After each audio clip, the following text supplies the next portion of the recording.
नमस्कार, स्वागत है आपका सिलेक्शन रूल के ऑनलाइन यूट्यूब चैनल पर।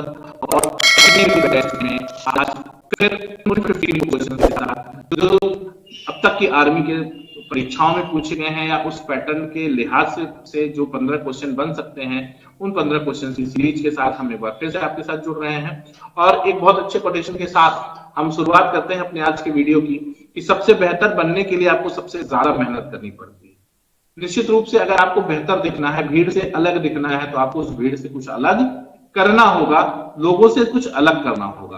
आप एग्जाम भी को ले लीजिए, बहुत सारे लोग एप्लीकेशन डालते हैं, फॉर्म डालते हैं, लेकिन उस भीड़ से सेलेक्ट कम लोग होते हैं या जितनी सीटें हैं उतने लोग सेलेक्ट होते हैं। तो कहीं ना कहीं उन्होंने उनसे एक अलग अप्रोच रखी है।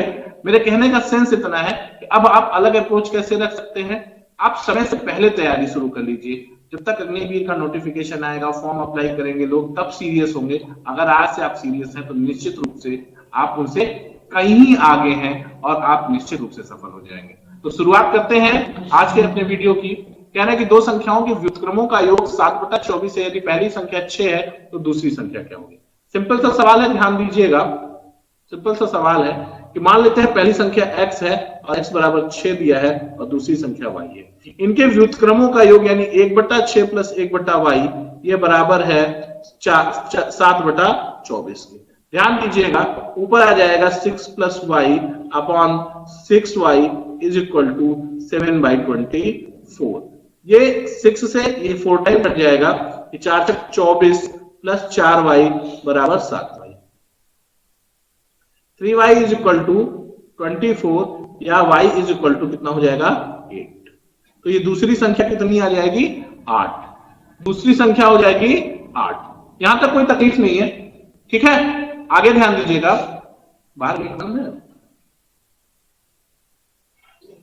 दूसरा ध्यान दीजिएगा, एक व्यापारी ने 20 दर्जन अंडे 720 रुपए में खरीदे। हर अंडे को कितनी कीमत पर बेचे कि उसे 20% का लाभ हो? बहुत सिंपल से सवाल है, ध्यान दीजिएगा कि 20 दर्जन अंडे, ध्यान देना दोस्तों, 20 दर्जन अंडे कितने में खरीदे गए हैं? 720 रुपए के, ठीक है।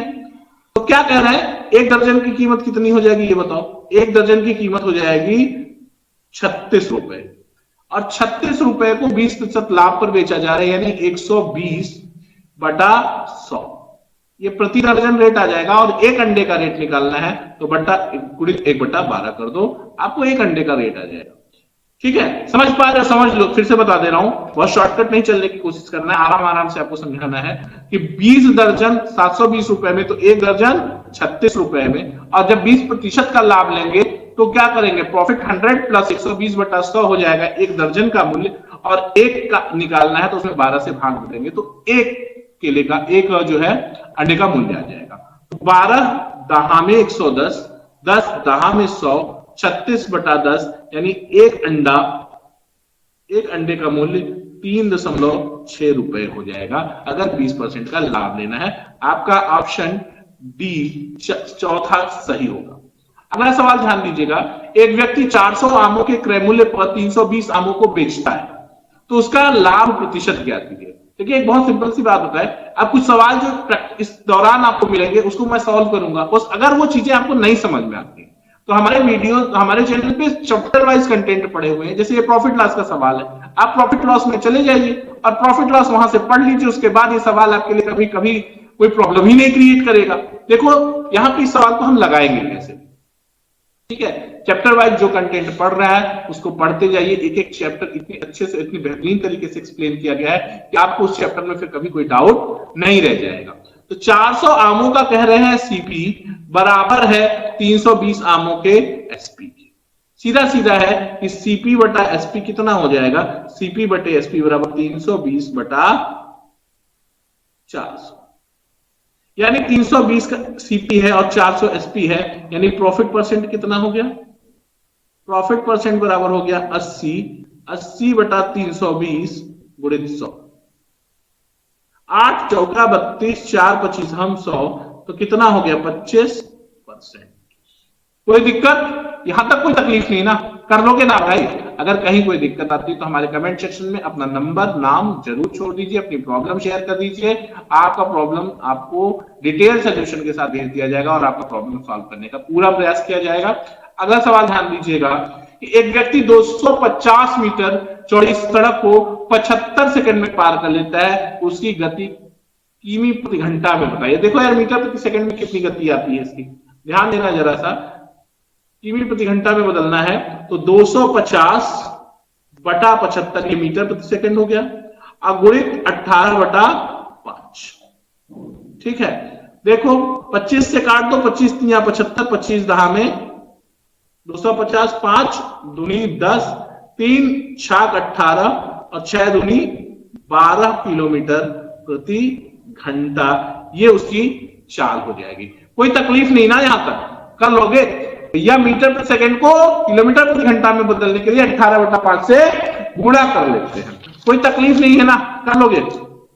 देखो अगला सवाल ध्यान देते हैं, कह रहा है कि दो वृत्तों की क्षेत्रफल का अनुपात 7 संबंधे 4 है, त्रिज्याओं का अनुपात क्या होगा? तो बहुत सिंपल है ना, ठीक है, त्रिज्याओं का अनुपात हो जाएगा 2 करनी में 7। देखो कैसे, एक वृत्त है, मान लीजिए उसका क्षेत्रफल पाई आर 1 स्क्वायर और दूसरा जो है उसका पाई आर 2 स्क्वायर है।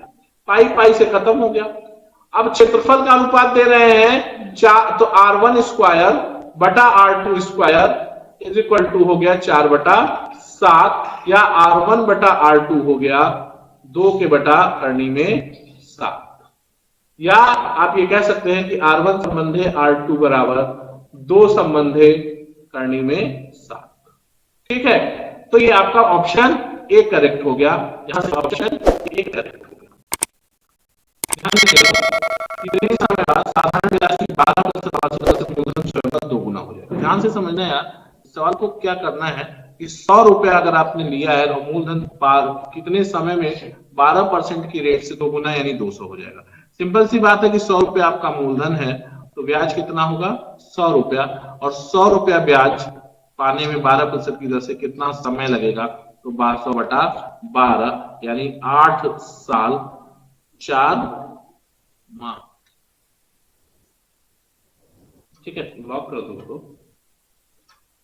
एक कार्य को समाप्त करने के लिए पी और क्यू की कार्य क्षमता का अनुपात के संबंध 4 है, तो कार्य को खत्म करने में दोनों के द्वारा लिए गए दिनों का अनुपात क्या होगा? तो सीधा सीधा है कि दिन का अनुपात क्षमता के अनुपात का उल्टा होता है, यानी अगर यहाँ पे 3/4 है, यहाँ पे 3/4 है, तो क्या हो जाएगा ये 4/3 हो जाएगा।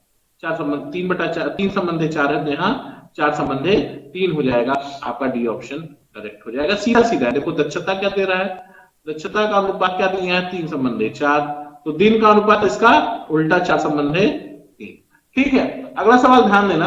अगला सवाल कह रहा है कि 1,45,600 सैनिकों की सेना में से 12.5% सैनिक बीमारी के कारण मारे गए और बाकी सैनिकों में 15% लड़ाई में काम आए, कितने सैनिक बाकी बचे? तो देखना बहुत सिंपल सवाल, थोड़ा कैलकुलेटिव हो सकता है आपके लिए, तो कैलकुलेशन के पॉइंट ऑफ व्यू से देख लेते हैं कि ये होगा क्या, कि देखो सिंपल है कि 1,45,600 सैनिक थे। ठीक है, तो आपको कह रहे हैं कि 12.5% का मतलब होता है 1/8, यानी 1/8 बीमारी के कारण मारे गए, तो बचे कितना 7/8 गुणित क्या हो गया 15% लड़ाई में काम आए, 15% लड़ाई में काम आए और बाकी सैनिकों में से 15% लड़ाई में काम आए, तो यहाँ बचे कितने 85%, 85/100। बस इसी को सॉल्व कर लेना है, बाकी बचे सैनिक हो जाएंगे, 100 का डबल 0 इससे खत्म हो जाएगा। अब काटेंगे आप तो 8×5=40, 8×7=56, 8 से कट जाएगा कितना बार 8 1 का 8, 6 14 65, 8 8 64 और 8 दूनी 16, 182 गुणित 7 गुणित 85, 182 गुणित हो जाएगा 182 गुणित 7 गुणित 85, ये आ जाएगा 1,08,290, 1,08,290। आपका पहला ऑप्शन सही हो जाएगा। ठीक है, कर लेंगे इसको गुणा। ठीक, क्या गुणा करना है आपको 182 गुणित 7 गुणित 85, ठीक बराबर इतना हो जाएगा। अगला सवाल ध्यान देना कि 20 संख्याओं का औसत 47 है, बाद में ज्ञात हुआ कि त्रुटि के कारण 62 को 26 अंकित किया गया। सही औसत क्या है? 62 को 26 अंकित किया गया था। ध्यान देना, लिखना कितना चाहिए था 62, लिखना कितना चाहिए था 62 लिख लिया, 26 यानी कितना कम लिखा 26 और 62 का अंतर हो गया 6 और 3 36, अंतर कितना हो गया 36 और यानी योग में 36 की कमी हो गई तो औसत में कितनी 36 की कमी की गई थी, यानी ये 36 बढ़ना चाहिए योग में। तो योग में अगर 36 बढ़ेगा तो औसत में कितना बढ़ेगा 1.8। तो नया औसत जो 47 है उसमें 1.8 आप और जोड़ देंगे तो ये हो जाएगा 48.8। ठीक है, यहां तक कोई तकलीफ नहीं ना। ठीक है, इसको सॉल्व कर लेना। देखो यार जहां दिक्कत है, जिस चैप्टर्स में दिक्कत है ना, मेरे वीडियो चैनल पे चैप्टर वाइज भी कंटेंट पड़े हुए हैं, आप चैप्टर वाइज कंटेंट पढ़ लीजिए। उस चैप्टर से रिलेटेड हर तरह का सवाल जो एग्जाम में पूछा जाता है वो वहां पे डिस्कस किया गया है और आपको वहां से चैप्टर वाइज कंटेंट क्लियर हो जाएगा। अगला सवाल ध्यान देना, 200 में से कम क्या घटाया जाए कि संख्या पूर्ण वर्ग बन जाए। देखो 200 में से क्या घटा दे कि पूर्ण वर्ग बन जाए। ठीक है, अब 200 के नियर जो सबसे नियरेस्ट जो संख्या है जो पूर्ण वर्ग होती है वो क्या है, वो है आपको 196, 196 14 का स्क्वायर। ध्यान देना 196 ये कितना होता है 14 का स्क्वायर होता है और 15 का स्क्वायर 200 को पार करके 225 हो जाता है। तो हम क्या घटा दें, 4 अगर 200 में से घटा दें तो वो परफेक्ट स्क्वायर में कन्वर्ट हो जाएगा। ये आपको स्क्वायर याद होना चाहिए, 50 तक का स्क्वायर याद कर डालिए। ठीक है, अगला सवाल ध्यान देना, कह रहे हैं कि चुनाव में एक उम्मीदवार 60% वोट लेकर दूसरे उम्मीदवार को 1400 मतों से हरा देता है, कुल वोट कितना था। 60% वोट पाया जीतने वाला, तो हारने वाला कितना पाया 40%, कुल 100%, जीतने वाला 60%, हारने वाला 40%, तो अंतर 20%, अंतर 20% और 20% बराबर बता रहे हैं 1400। तो 100% 5 से गुणा हुआ है, 14 बचे 70, 7000 कितना हो जाएगा टोटल वोट 7000 हो जाएगा। अगला सवाल ध्यान दीजिएगा, अगला सवाल है कि दो क्रमागत बट्टे 10% और 30% किस एक बट्टे के बराबर है। तो सिंपल सा सवाल है x plus y minus x y by 100। ये फॉर्मूला है दो क्रमागत बट्टों के समतुल्य एक बट्टा x plus y minus x y by 100। तो कितना हो जाएगा 10 प्लस 30 माइनस 10 गुणित 30 बटा 100। तो 30 10 40 और 40 में से 3 जाएगा तो 37%। ये आपका समतुल्य बट्टा है, ये 37% आपका समतुल्य बट्टा है। अगला सवाल ध्यान दीजिएगा कि राम की आय मोहन की आय से 20% कम है, तो मोहन की आय राम की आय से कितने प्रतिशत अधिक है। ध्यान देना, राम की आय, देखो या कैसे करोगे, राम है और मोहन है, ये राम है ये मोहन है। राम की आय मोहन से 20% कम है, राम यानी मोहन 100 है तो राम 80 है, यही मामला है ना। तो कह रहे हैं कि राम की आय मोहन की तो मोहन की आय राम की आय से कितना प्रतिशत अधिक है। तो कितना अधिक है 20 अधिक है। किससे पूछ रहा है, राम से।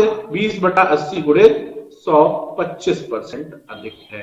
ठीक है, एसएससी सॉरी अग्निवीर के बैच में आज इतना ही। कल फिर मुलाकात होगी आपके साथ, फिर अग्निवीर बैच के 15 सवालों के साथ गणित की सीरीज में। देखते रहिए सिलेक्शन गुरुजी ऑनलाइन। तब तक के लिए जय हिंद जय भारत।